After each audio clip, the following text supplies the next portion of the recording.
So hello and welcome. तो आज हम लोग इस वीडियो में देखने वाले हैं क्लास 8 का साइंस का chapter number first matter nature and behaviour का सेकंड वीडियो। तो आज के वीडियो का हमारा टॉपिक है लेवोजियर्स कंट्रीब्यूशन। तो मैंने आपको लास्ट वीडियो में ये बताया हुआ था कि जो लेवोजियर हैं उसको हम लोग क्या बोलते हैं, फादर ऑफ केमिस्ट्री जो है इसको हम लोग बोलते हैं।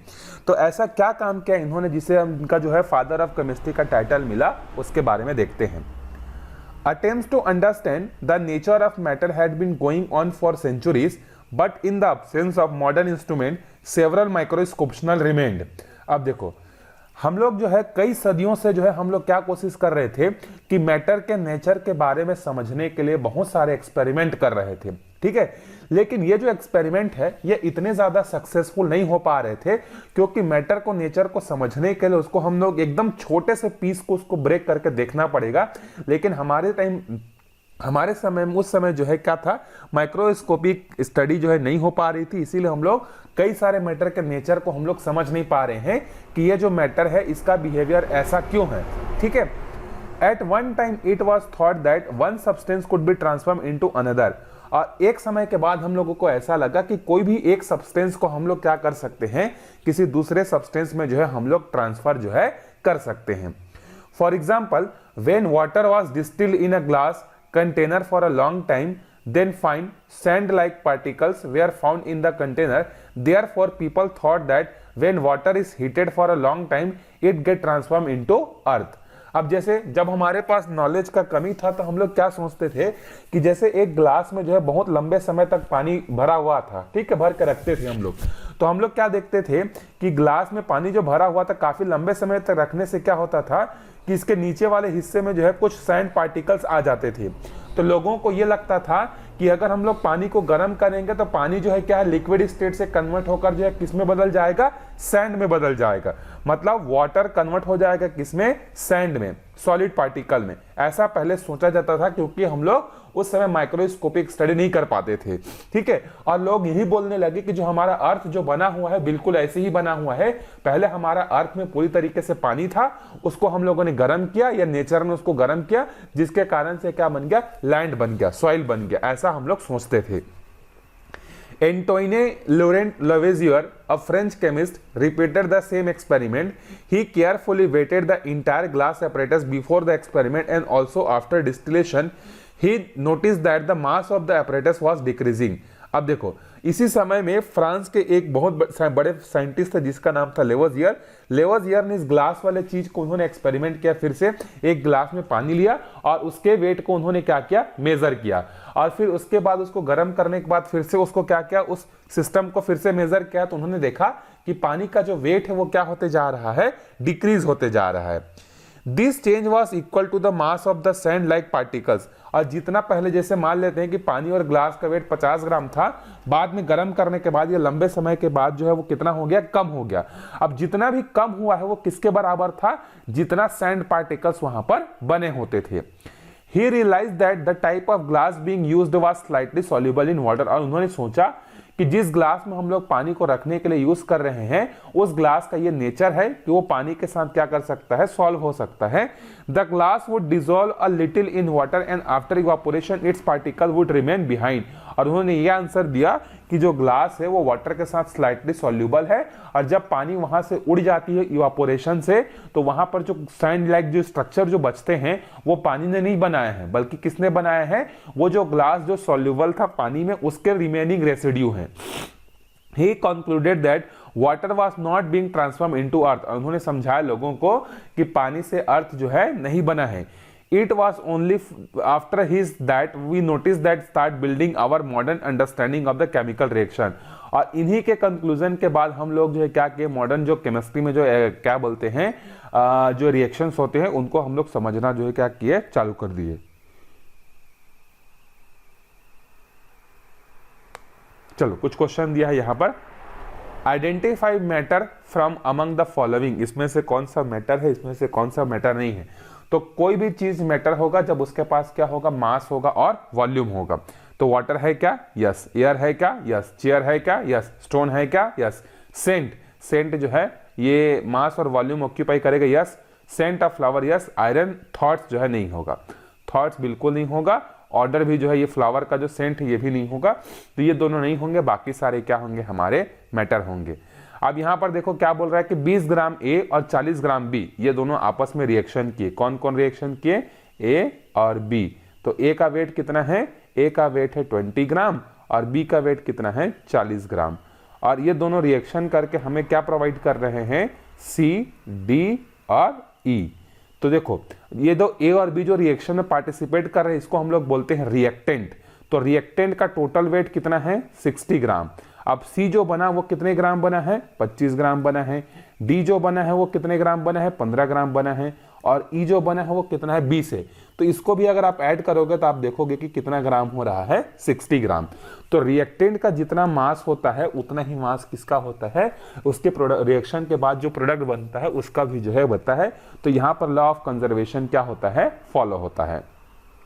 चलो आगे देखते हैं। मैटर अराउंड अस, हमारे चारों ओर किस किस टाइप के मैटर जो है हमें देखने को मिलते हैं, उसके बारे में जो है हम लोग डिस्कशन जो है करते हैं। चलो देखते हैं। Have you ever run a magnet through sand, when we put a magnet in sand and turn it around, iron filing separates out and the stick to the magnet. अगर मान लो हमारे पास एक मैग्नेट है और उस मैग्नेट को अगर हम लोग रेत के ऊपर में अगर घुमाते हैं, तो रेत में अगर कोई भी आयरन के छोटे छोटे टुकड़े होंगे जिसमें मैग्नेट से चिपकने की प्रॉपर्टी होगी, वो सब के सब क्या होते हैं, सैंड को छोड़कर मैग्नेट के पास आकर क्या हो जाते हैं, चिपक जाते हैं। मतलब कहने का ये है कि जैसे मान लो ये एक हमारे पास कोई ऑब्जेक्ट है, इसमें सैंड जो है रखा हुआ है और इसमें कुछ जो है मैग्नेटिक प्रॉपर्टी से अट्रैक्ट होने वाले इसमें कुछ मिले हुए हैं। तो जब इसके ऊपर में हम लोग मैग्नेट को लाकर घुमाएंगे ना, तो उस रेत में अगर कोई भी मैग्नेट से चिपकने वाला आयरन होगा, कोबाल्ट होगा, वो क्या होगा, मैग्नेट से आकर चिपक जाएगा। Similarly when tap water kept in a container evaporates, it leaves behind the some white residue। उसी तरीके से हम लोग देखते हैं कि जो टैप वाटर है जो कंटेनर में रखा जाता है लंबे समय के लिए, जब उसमें का पानी इवापोरेट हो जाता है तो उसमें जो है हमें वहां पर कुछ जो है व्हाइट कलर के रेसिड्यू जो है हमें देखने को मिलते हैं। Therefore, we can say that most of the matter around us exists as a mixture of two or more constituent which can be separated। तो इससे हमें पता चलता है कि दुनिया में जितनी भी चीजें होती हैं, चाहे वो सैंड हो, चाहे वो वाटर हो या कुछ भी चीज हो, वो सारे के सारे सब्सटेंस जो हैं दो या दो से ज्यादा चीजों से मिलकर ही बने होते हैं। और उसको हम लोग अपने टेक्नोलॉजी का यूज करके क्या कर सकते हैं, उन सब्सटेंस को हम लोग सेपरेट भी जो है कर सकते हैं। जैसे जो हमारा वाटर है, वाटर किससे किससे मिलकर बना है, हाइड्रोजन और ऑक्सीजन से बना है। ठीक है, तो अगर हम लोग चाहें तो वाटर को गर्म करके वहां से हाइड्रोजन और ऑक्सीजन को क्या कर सकते हैं, अलग अलग कर सकते हैं।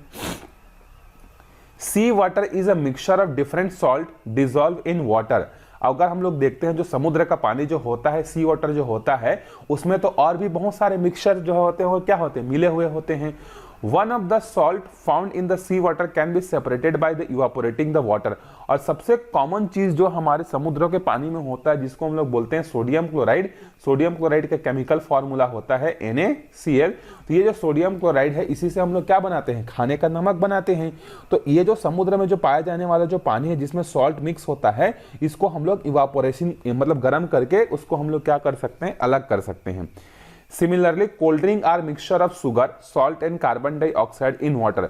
उसी तरीके से हम लोग जो Sprite, Coca Cola, Thums Up, ये सब चीजें जो कोल्ड ड्रिंक्स जो हम लोग पीते हैं, ये कोल्ड ड्रिंक्स भी दो या दो से ज्यादा चीजों से मिलकर बनी है। क्या क्या चीजों से मिलकर बनी है, एक तो शुगर से बहुत सारा शुगर होता है, सॉल्ट होता है, कार्बन डाइऑक्साइड गैस होता है, ये सबको पानी में मिलाया जाता है और क्या बनाया जाता है, कोल्ड ड्रिंक बनाया जाता है। The components of a mixture can be separated by using physical techniques.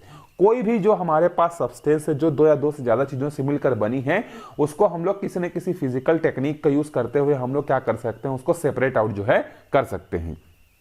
Therefore, we can say that a mixture has more than one substance which can be separated from each other using the simple physical technique। When we try to learn about mixtures, we find there are many different types। अगर हम लोग क्या बोलते हैं mixture के बारे में study करने जाएं तो मिक्सचर हमारे कई सारे टाइप्स के जो है होते हैं। ठीक है, देखते हैं types of mixture. Different types of mixture are found based on the nature of their component and how the component interact with each other। हमारे नेचर में जितने भी टाइप के मिक्सचर जो हमें देखने को मिलते हैं वो इस बात पर डिपेंड करते हैं कि इसके मिक्सचर के जो कंपोनेंट हैं उसका नेचर क्या है, और उसके जो नेचर है उसके कारण से वो अदर कंपोनेंट के साथ किस तरीके से रिएक्ट कर सकता है। ठीक है, अब इसको समझने के लिए हम लोग एक एग्जाम्पल लेते हैं या एक एक्टिविटी हम लोग करते हैं। Form your student into 4 groups. आपके क्लासरूम में अगर आपके टीचर अगर आपको एक्सपेरिमेंट करवाते हैं तो देख सकते हैं, या आप खुद भी कर सकते हो अगर आपके पास ये सब चीजें अवेलेबल होंगी तो आपको क्या करना है, अपने ग्रुप में जितने भी स्टूडेंट हैं आपके क्लास में उनको 4 ग्रुप्स में डिवाइड कर देना है, group A, group B, group C और ग्रुप डी। हम लोग ग्रुप ए वालों को बोलेंगे कि आप 100 ml वाटर ले लो एक बीकर में और उसमें 1 चम्मच जो है क्या डाल दो, सॉल्ट को डाल दो। दूसरे ग्रुप वाले बच्चों को फिर से बोलेंगे कि 100 ml वाटर लो और इसमें जो है शुगर को डाल दो। ठीक है, फिर तीसरे ग्रुप वाले बच्चों को बोलेंगे कि 100 ml वाटर लो और इसमें चॉक के पाउडर को डाल दो। चॉक जो यूज होता है ना क्लास में, उसको पीस दो और उसको डालो। चौथे ग्रुप के बच्चों को बोलेंगे कि 100 ml वाटर लो और इसमें हम लोग क्या बोलेंगे कि इसमें जो खाना बनाने वाला जो ऑयल होता है उसको 1 स्पून डालो। Each group should stir the mixture using a glass rod. Now leave the beaker undisturbed for a some time.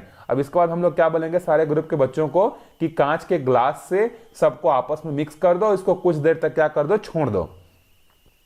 Observe all the beakers and try to answer the following question. इसके बाद अगर हम लोग देखेंगे कि अब हम लोग उस सारे मिक्सचर्स को देखें, स्टडी करें, तो यहाँ पे हम लोगों को कुछ क्वेश्चन पूछा है। देखो, in which of the beaker are the component mix completely and appear uniform. इन चारों में से कौन से ऐसे मिक्सचर्स हैं जिसको अगर हम लोग स्टीर करने के बाद छोड़ देते हैं तो पूरा का पूरा एक दूसरे में घुल जाते हैं और बिल्कुल एक जैसा दिखते हैं। तो इसका आंसर है जो पहले वाले ग्रुप और दूसरे वाले जो ग्रुप थे, पहले वाले ग्रुप ने 100 ml पानी में नमक डाला था तो नमक पूरी तरीके से पानी में घुल जाएगा और हमको दिखेगा नहीं। दूसरा जो शक्कर है, शक्कर भी पानी में पूरी तरीके से घुल जाएगा और वो हमें दिखेगा नहीं। ठीक है, तो ग्रुप ए और ग्रुप बी वाले लोगों का मिक्सचर क्या होगा, आपस में पूरी तरीके से मिक्स हो जाएगा और वो एक जैसा ही दिखने लगेगा। जबकि जो ग्रुप सी और ग्रुप डी है, वाटर और कौन है, चॉक का पाउडर, वाटर और ऑयल, ये दोनों आपस में मिक्स नहीं होंगे, तो ये वैसे ही आपस में जैसे पहले थे आधा घंटा बाद भी वैसे ही रहेंगे। We see that group A and group B can mixture whose component seems uniformly distributed. Such mixture are called homogeneous mixture. तो हम लोग ग्रुप ए और ग्रुप बी के बच्चों को जो टास्क दिए थे जिसमें सॉल्ट और शुगर पानी के साथ पूरी तरीके से मिक्स हो जाते हैं, तो ऐसे सॉल्यूशन जो आपस में एक दूसरे में सॉल्यूबल होते हैं, ऐसे मिक्सचर्स के ग्रुप को हम लोग क्या बोलते हैं, होमोजीनियस मिक्सचर बोलते हैं। जबकि सी और डी में हम लोग देखते हैं कि सी और डी के जो सब्सटेंस थे वो आपस में क्या हो गए, नहीं घुल पाए, आपस में सॉल्यूबल नहीं हो पाए, तो ऐसे चीजों को हम लोग क्या बोलते हैं, हेट्रोजीनियस मिक्सचर बोलते हैं। तो होमोजीनियस मतलब सेम चीजें आपस में मिक्स होंगी, हेट्रोजीनियस मतलब क्या होगा, अलग अलग चीजों को अगर हम लोग मिक्स करेंगे तो बिल्कुल वैसे ही अलग अलग रहेंगी, आपस में कभी भी जो है नहीं मिल पाएंगी। ठीक है, अब इसी को हम लोग फिर से क्या करते हैं, एक और एक्टिविटी से समझते हैं। तो देखो, अभी हम लोगों को 3 ग्रुप बनाना है, ए ग्रुप, बी ग्रुप और सी ग्रुप। ए ग्रुप के बच्चों को 100 ml पानी के साथ उसमें 1 चम्मच सॉल्ट मिलाने को बोलना है। बी ग्रुप वाले बच्चों को 100 ml के साथ हमें मिल्क मिलाने को बोलना है या इंक मिलाने को बोलना है, जो पेन का इंक होता है उसको। तीसरे ग्रुप वाले बच्चों को 100 ml का पानी लेकर उसमें चॉक पाउडर को मिलाने बोलना है। एक और काम कर लेते हैं, चौथे ग्रुप को क्यों बाहर के, चौथे ग्रुप पानी वाला जो पानी और ऑयल था उसको भी रख लेते, बेचारे लोग को बाहर कर दिए। चलो, अब इसमें हम लोगों को क्या करना है, using a laser torch direct a beam of light through each beaker from one side, observe the beaker from above, what is the perpendicular to the direction of the laser beam in which because the path of light is visible। अब हमारे पास 3 इस तरीके से mixture बने हुए हैं। अब तीनों में हम लोगों को क्या करना है, नीचे साइड से जो है हम लोगों को लाइट को पास कराना है। तो देखो, जिसमें सॉल्ट है और वाटर का मिक्सचर है इसमें लाइट पास नहीं होगा, जबकि मिल्क वाले में और चाक पाउडर वाले में हम लोग देखते हैं कि यहां पर जो है क्या होता है, लाइट जो है पास हो जाता है। ठीक है, समझ में आ गया।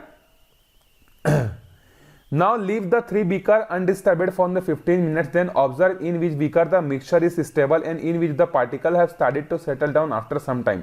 अब इसको हम लोग को 15 मिनट के बाद छोड़ देना है और हम लोगों को देखना है यहाँ पर कि कौन सा ऐसा बीकर है जिसमें सारे सब्सटेंस आपस में मिल जाएंगे और कौन सा ऐसा सब्सटेंस है जहां पर वो क्या होगा, उसके जो पार्टिकल्स हैं वो नीचे बैठना जो है क्या हो जाएंगे, चालू हो जाएंगे। अब इसको क्या करना है, आपको एक फिल्टर पेपर लेना है और फिल्टर पेपर को लेने के बाद जो है आपको इस तरीके से जो डिजाइन दिया हुआ है, नीचे बीकर रहेगा, ये फिल्टर पेपर रहेगा और इसमें आपको जो जो सब्सटेंस है उसको आपको यहाँ पे डाल के देखना है। जब आप यहाँ पर डाल के देखोगे तो इस प्रोसेस को हम लोग क्या बोलते हैं, फिल्ट्रेशन प्रोसेस जो है हम लोग बोलते हैं। तो इसमें हम लोग देखेंगे कि जो चॉक पाउडर वाला जो मिक्सचर जो हमने बनाया था उसके पार्टिकल्स क्या होंगे, पानी के साथ जो है नहीं घुल पाए होंगे, जबकि जो सॉल्ट है वो सॉल्ट क्या हुआ होगा, आपस में घुल गया होगा। In mixture B, separate particle are not visible. The constituent particle do not settle down at the bottom of the beaker and cannot be separated by the filtration. जो वाटर और मिल्क का जो मिक्सचर है वो दोनों आपस में घुल गए हैं, ठीक है, जिसके कारण से उनको अलग कर पाना पॉसिबल नहीं है और यहां से लाइट जो है क्या हो सकता है, पास हो सकता है। तो इस टाइप के मिक्सचर्स को हम लोग क्या बोलते हैं, कोलॉइड्स बोलते हैं, ठीक है। जो तीसरा वाला है जिसमें जो पार्टिकल है वो क्या हुआ था, उनके साथ नहीं घुल पाया था, तो ऐसे मिक्सचर्स को हम लोग क्या बोलते हैं, सस्पेंशन जो है हम लोग उसको बोलते हैं। तो कोलॉइड मतलब जो आपस में घुल जाते हैं, सस्पेंशन मतलब जो आपस में नहीं घुलते हैं, ठीक है। चलो अगले वीडियो में हम लोग क्या करेंगे, व्हाट इज सॉल्यूशन, इसके बारे में पढ़ना चालू करेंगे। अगर आपको कोई भी बात समझ में नहीं आया होगा तो बिना डरे आप कमेंट करके बता सकते हैं, मैं बिल्कुल उसको सॉल्व करने की कोशिश करूंगा।